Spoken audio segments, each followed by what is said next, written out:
What's going on, guys? Got the 34 loaded up. Today's the day. Go drop it off to McDonald's Restoration. I've got the rear quarters jammed into the back of the Territory. They just fit. I've been waiting a lot longer than I was intending to get these rear quarters done.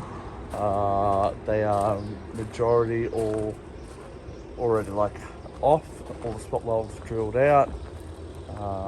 Literally just need to get them cut at the pillars, then get the new ones prepped. But as you can see, there's not much that's left holding the rear quarters on. So let's go for a bit of a road trip.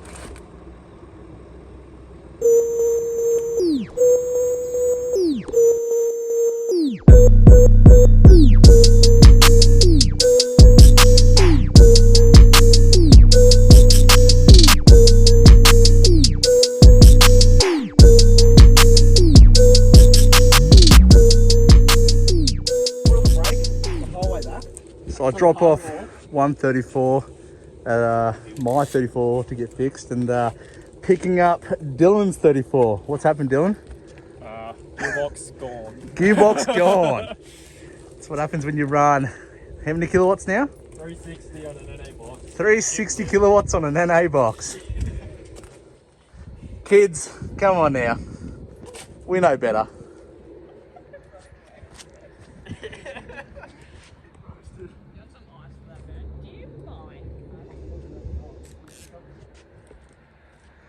Oh, let's get this home. Well, 34's back home. It's now 10 past 4. I am ruined, but we'll get this car on the hoist in the morning and work out what exactly has gone wrong. Look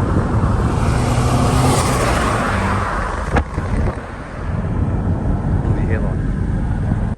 What's wrong with it? I look like my dad. You look like your dad? My dad at 20 years old. 23.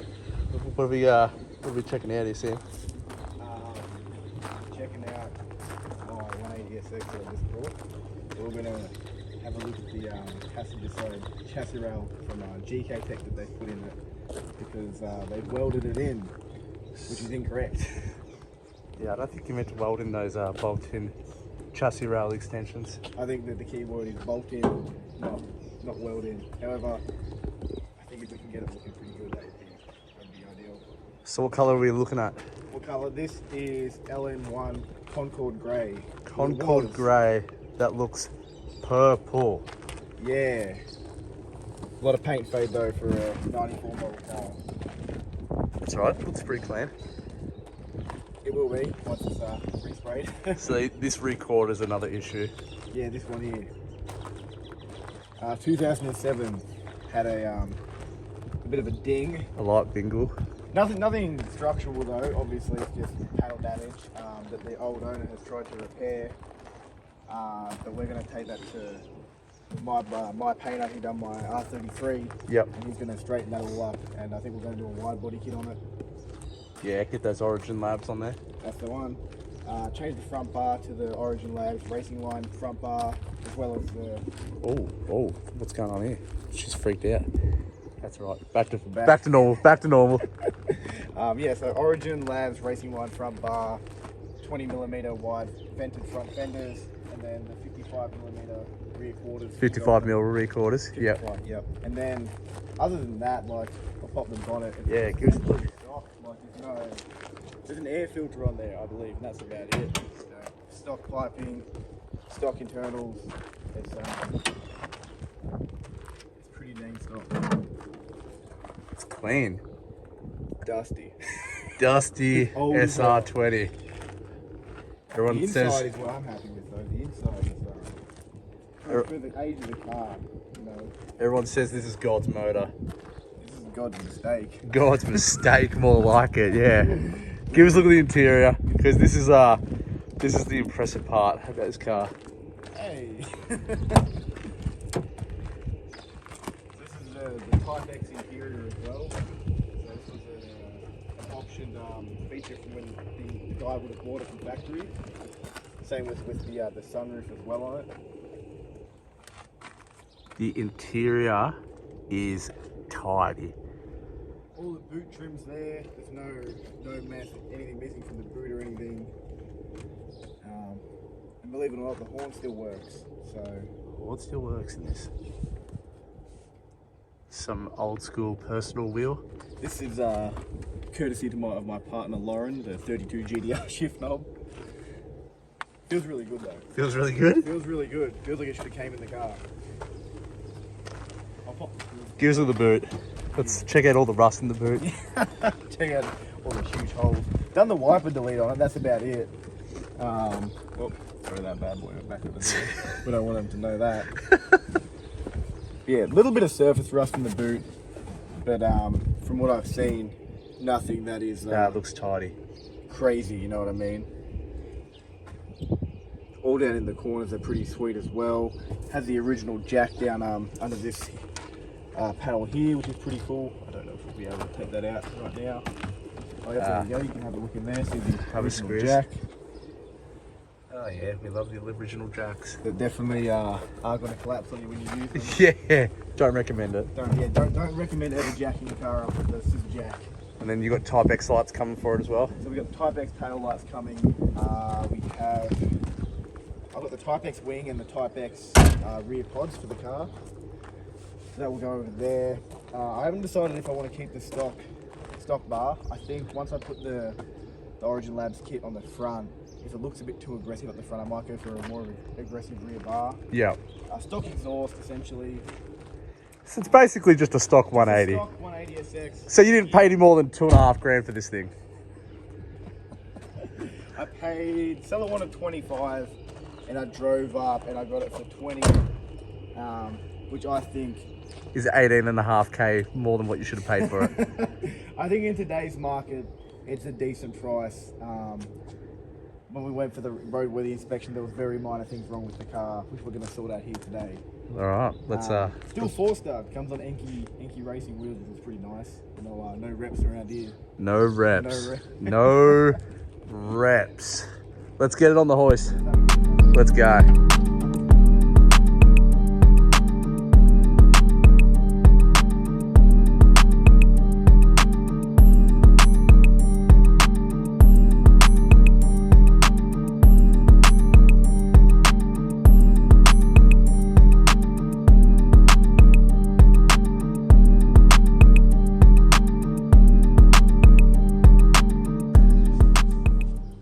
Quick look at underneath Sam's 180.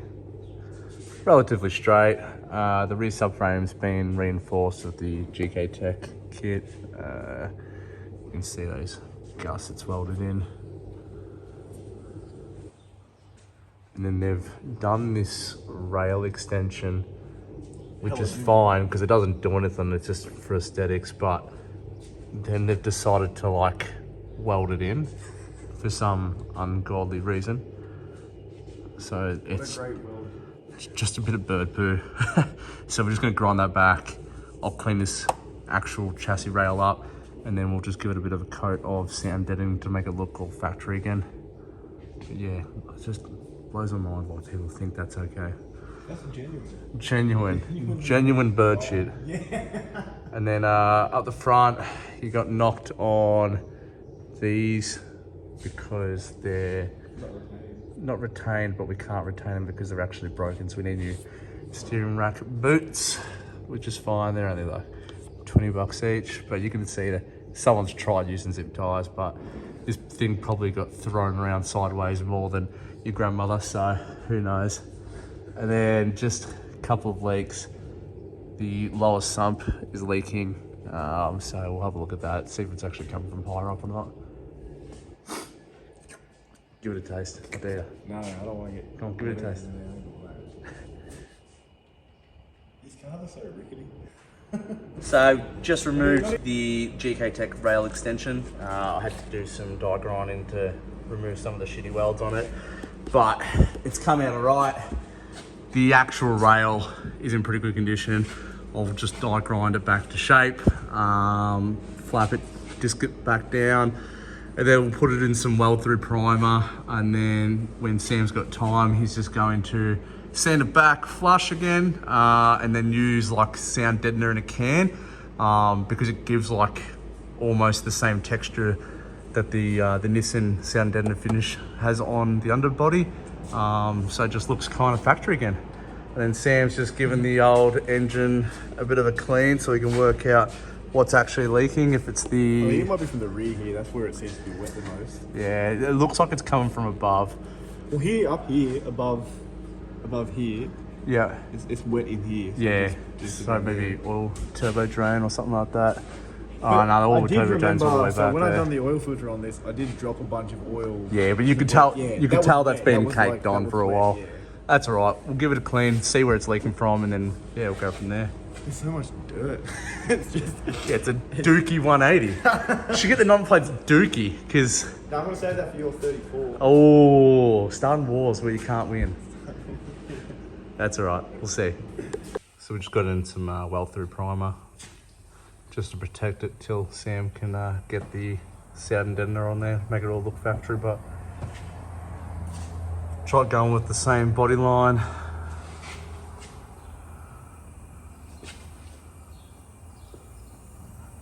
It looks tiny compared to what was in there. It's not perfect, but I don't think they're going to be looking too hard as long as it looks factory. So I got Dylan's car off the lift. Gearbox is toast.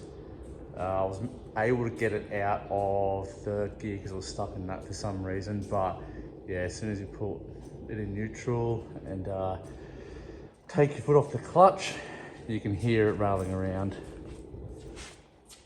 It's got a 34 GTT,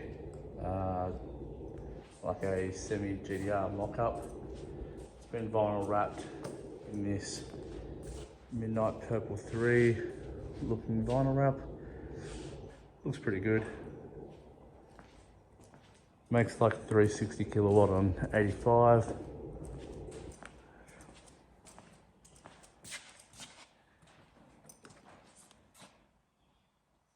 Some nice seats. He's also got a 34 Nismo dash. It's just the GTT variant, so it goes up to 300 k's an hour, but still very nice. Engine bay is tidy. This thing's on airbags as well, or it's got like the bag over coilover. Engine bay is tidy. Tiny turbo, a target garage intake. Yeah, say what you want about them. I'm not a fan. It seems to be working for him. A lot of guys use it because it's cheap. I just prefer some other brands that are out in the market. POP coils. It's got like the RV26 covers on there with the cutout for the VCT. Yeah, it's nice. Some custom fab work. It's pretty clean. So we'll work out in the next couple of days what we're doing with this. If we're replacing the gearbox, because I've got a couple of brand new R34 GT4 gearboxes on the shelf. So yeah, depending on what the customer wants, we can probably get this up and running within the next few days. It's tidy. Anyway, I'll catch you guys later. Next week, I will be going to check out my 34. The rear coils, the rear quarters should be getting cut off early next week, so we might get some footage of that. But yeah, we'll keep you updated with what's happening with this and what's happening with my 34. See yous.